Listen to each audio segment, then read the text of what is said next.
Olá pessoal, no vídeo de hoje vamos falar sobre usinagem em rampa, linear e circular com dois eixos. Se você quiser saber um pouquinho mais sobre este assunto que engloba a usinagem de fresamento, não deixe de se inscrever, de curtir, de compartilhar e também de comentar. Eu sou Jonathan Venâncio e você está no canal O Mundo de Ferro.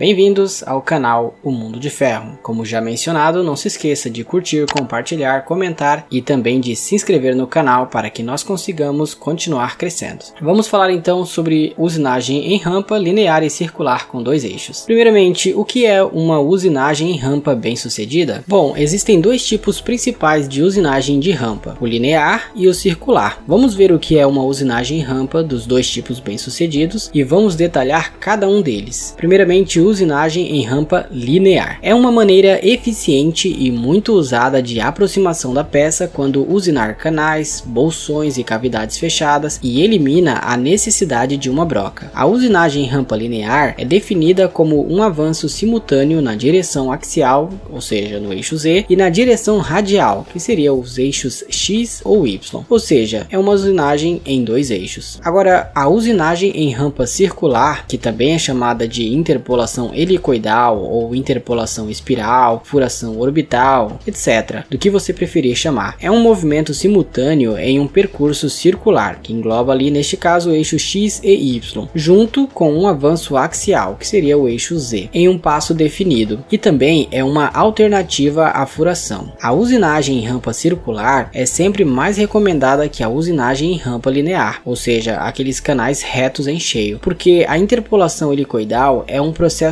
mais suave, pois o corte radial é reduzido. Ela permite o fresamento concordante puro e melhora o escoamento de cavacos. Uma rotação no sentido anti-horário garante o fresamento concordante. Vamos falar agora sobre a usinagem em rampa com dois eixos linear. Bom, como aplicar a usinagem em rampa, sendo que esse é um processo de corte exigente? Existem três processos de corte que ocorrem simultaneamente durante a operação de usinagem em rampa linear. Primeiro, o corte periférico com pastilha guia. Segundo, o corte do fundo com pastilha guia. E terceiro, o corte do fundo com pastilha guiada. Nestas operações, as forças de corte são axiais e radiais. Há também um esforço adicional na ferramenta devido ao fresamento de canais em cheio, o que significa que o AE é igual ao diâmetro da ferramenta, criando assim forças radiais mais altas e cavacos mais longos, assim como você pode ver nesta imagem que está aparecendo na sua tela. Algumas recomendações de usinagem para este processo. Reduza o avanço a 75% da faixa normal. Quando o fresamento de canais é realizado diretamente após a usinagem em rampa, é importante continuar com o avanço baixo por uma distância que corresponda ao diâmetro da fresa até que a pastilha guiada pare de cortar. Use o fluido de corte para ajudar com o escoamento dos cavacos. Reduza o raio da ferramenta para diminuir a área de contato. E a usinagem em rampa linear deve ser limitada a canais estreitos, com menos de 30 mm de largura, se o acesso circular à usinagem em rampa é limitada. Vamos ver agora o tópico de usinagem em rampa progressiva. Quando estiver usinando em rampa com vários passes para produzir um canal profundo, a produtividade pode ser facilmente mais alta por meio da usinagem em rampa em ambas as direções, que seria a usinagem em rampa progressiva, em vez de usinagem em rampa apenas em uma direção, que seria a usinagem em rampa de passe único. Vale notar que quando avançar a fresa com um ângulo máximo de usinagem em rampa, ela deve ser erguida à distância H, que seria a espessura do cavaco, antes de mudar de direção. Ou seja, vai para uma direção, quando for voltar para outra direção, levanta um pouquinho e aí faz o processo. Isso evita danificar parte central do corpo da fresa. É como está ilustrado na imagem que está aparecendo na sua tela. Usina em rampa para o lado direito, levanta a fresa na altura do cavaco gerado, agora usina a rampa para a esquerda. E por último, nesta imagem que está aparecendo na sua tela agora, a usinagem em rampa progressiva no ângulo máximo de usinagem e o cálculo para definir o ângulo. O raio da pastilha afeta o ângulo máximo da usinagem em rampa. Por exemplo, as curvas no diagrama que está aparecendo na sua tela são válidas para o raio máximo e o mínimo. Para o raio intermediário, faça interpolação. Neste caso, na faixa azul, temos os mínimos e máximos para uma pastilha tamanho 22 e na faixa cinza temos os mínimos e máximos máximos para a pastilha de tamanho 16. A linha mais baixa de cada faixa é do raio menor. Isso quer dizer que você tira essa faixa a mais de material, enquanto que a faixa mais acima é retirado menos material. Porém, a aresta é mais protegida por causa de uma aresta mais robusta. Vamos falar agora sobre a usinagem em rampa com 2 eixos, que seria a usinagem em rampa circular. Há 3 considerações principais que, se não for aplicada corretamente, os problemas ocorrerão. Primeiro, a seleção do diâmetro da fresa para o tamanho do furo, o passo por rotação é o segundo, e terceiro, a taxa de avanço. Então vamos falar sobre cada um deles. Primeiro, a seleção do diâmetro da fresa para o tamanho do furo. A escolha do tamanho da fresa é muito importante quando usar as fresas que não têm corte central. O diâmetro da fresa garante que a pastilha corte sobre a linha de centro do furo. O diâmetro da fresa que é muito pequeno deixará um núcleo no meio, como a trepanação. Isso é aceitável para a usinagem de furos grandes, mas o núcleo precisa ser apoiado quando cair. Se a fresa for muito grande, a pastilha não inscreve a linha central do furo, e um pipe, que é uma saliência, será formado e colidir com o topo da fresa. Agora vamos ver algumas considerações a respeito do diâmetro máximo do furo. O diâmetro máximo do furo, que pode ser produzido em uma espiral contínua, é de 2 vezes o diâmetro da fresa. Isto é o fresamento de canal em cheio e deixará um pipe, ou seja, aquela saliência no centro de um furo cego. O pipe é removido com o avanço até o centro para obter-se um fundo plano, como você pode ver na imagem. Nesta próxima imagem podemos ver o cálculo do diâmetro máximo da fresa. O diâmetro máximo é igual ao diâmetro da fresa vezes 2, e o diâmetro mínimo é o diâmetro da fresa igual ao diâmetro máximo dividido por 2. Agora, o fresamento do diâmetro com fundo plano. Esse tipo de fresamento garante que nenhuma saliência seja deixada no fundo de um furo cego. Porém, neste caso, o tamanho do raio da pastilha precisa ser considerado. Se a fresa é muito grande, o pipe, ou seja, aquela saliência, não pode ser removido pelo avanço até o centro. A imagem que está aparecendo na sua tela ilustra bem isto. Veja no extremo esquerdo o caso de a saliência não poder ser removida. Agora vamos ver o cálculo do diâmetro da fresa com pastilhas a 90 graus e em seguida o cálculo do diâmetro da fresa com pastilhas redondas. Diâmetro mínimo do furo passante. É o diâmetro mínimo que evita a colisão do corpo da fresa devido à falta de corte central. A fase alisadora é o passo máximo permitido para a operação em mergulho e é o mesmo para a sobreposição máxima. Para pastilhas redondas, a fase alisadora deve ser calculada como B, que é a fase alisadora, igual a 0,8 vezes o diâmetro da pastilha. O pipe, que seria a saliência, não deve ser removida. Nesta imagem podemos entender esses conceitos. O passo nunca pode ser maior que o AP máximo para o conceito da fresa, e dependente do diâmetro do furo, do diâmetro da fresa e do ângulo da rampa. Vamos falar agora sobre a taxa de avanço. O valor de avanço sempre depende do valor máximo da espessura do cavaco, que corresponde à faixa de avanço periférico. Entretanto, muitas máquinas usam o avanço central da ferramenta, que deve ser calculado da seguinte forma: o diâmetro central dividido pelo diâmetro máximo vezes a faixa de avanço periférico, como você pode ver na sua tela. Vamos ver agora sobre usinagem em rampa circular externa. Nessa próxima imagem que está aparecendo na sua tela, vemos um exemplo de usinagem em rampa circular externa de 3 eixos. Nesta próxima imagem, uma usinagem em rampa circular externa com 2 eixos. Vamos ver então o que é uma usinagem em rampa circular externa bem sucedida. Comparando a usinagem em rampa e o fresamento circular interno, temos que o avanço pelo centro da ferramenta é aumentado ao invés de reduzido. A profundidade radial, ou seja, o AE, torna-se muito menor quando o fresamento for externo, portanto, uma velocidade de corte mais alta pode ser usada. A espessura média do cavaco é calculada da mesma maneira que a usinagem de borda, e a técnica de programação é, no entanto, muito similar ao fresamento interno de furos, como podemos ver nesta imagem que está aparecendo na sua tela. VF é o avanço pelo centro da ferramenta e AE é a profundidade de corte radial. Este foi o vídeo de hoje, espero que você tenha curtido. Foi um vídeo um pouco mais longo, mas que ensina bem o conceito de fresamento em rampa. Não se esqueça de curtir, compartilhar e também de comentar, e também de se inscrever no canal, que isso ajuda demais. Sem mais delongas, eu sou o Jonathan Venâncio e você assistiu a mais um vídeo no canal O Mundo de Ferro.